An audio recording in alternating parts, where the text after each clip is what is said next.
All right, welcome to The Explainer. Today, we're digging up, literally, a World War II gardening method that was so powerful, so incredibly effective, it was practically erased from history. And it all starts with what seemed like an impossible problem in the final days of the war. So picture this. It's 1945. You've got an island made of nothing but coral and rock. On that rock, you have 10,000 American soldiers. And those soldiers have to eat. Supply lines are failing. So how on earth do you feed them? Well, the answer they came up with was an absolutely incredible soil-free solution. And this brings us to the ultimate proving ground for this secret method. We're talking about a series of barren, remote islands out in the Pacific. No farmland, no soil, nothing. Just thousands of hungry soldiers whose ability to fight was hanging in the balance. I mean, on places like Wake Island and Ascension Island, the military was facing a logistical nightmare. This is volcanic rock and coral we're talking about. There was zero soil. Supplies were a mess. Ships got sunk. Airdrops failed. Malnutrition and scurvy weren't just some vague possibility. They were a real and present danger to the troops. They needed something radical, and they needed it fast. So what was their ingenious answer? They decided to just bypass soil completely. They didn't try to ship in tons of dirt or fix the ground. Nope. They grew fresh, healthy, nutritious vegetables directly in beds of simple, washed gravel. No soil at all. But wait a minute, how was that even possible? It kind of turns everything most of us were taught about gardening completely on its head. And it all comes down to a really fundamental question. You see, this whole system works because of a core biological truth.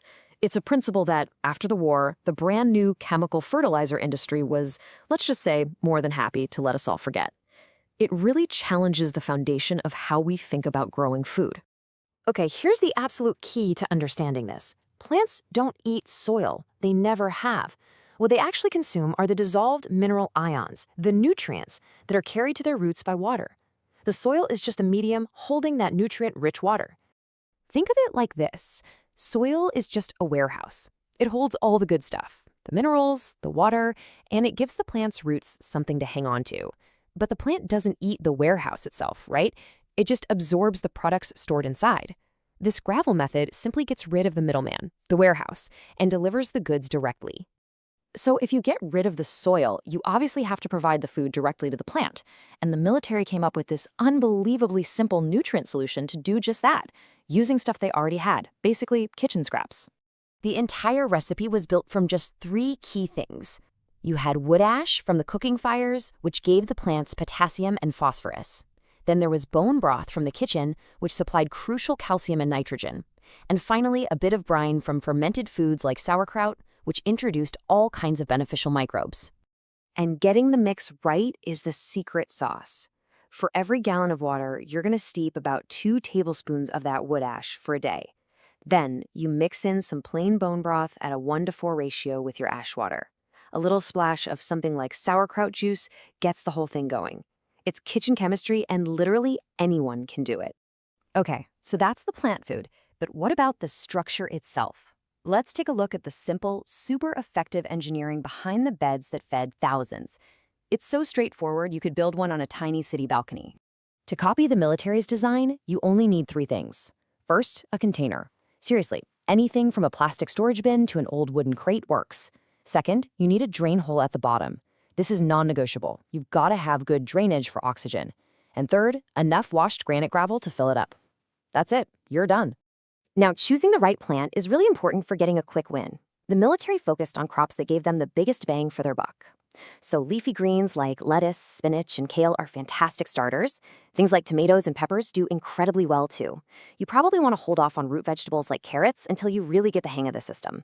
So all of this begs a huge question. If this method was so simple, so revolutionary, and so effective, why have most of us never even heard of it? Why did it just vanish after the war? Well, the answer really lies in what happened right as the war ended. The thing is, this system wasn't forgotten by accident. It was made obsolete on purpose.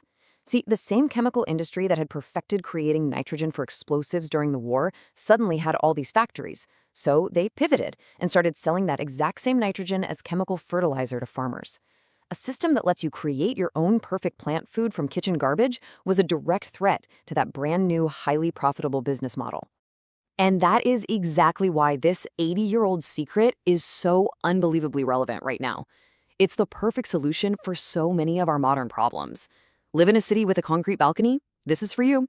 Have terrible contaminated soil in your yard? Problem solved. Want to be more self-sufficient without spending a ton of money? This is it. Reclaiming this lost knowledge really proves that sometimes the most powerful solutions aren't new, they're just buried. It shows that the future of food might actually be hidden in our own past. And that leaves you with one final thought. What other amazing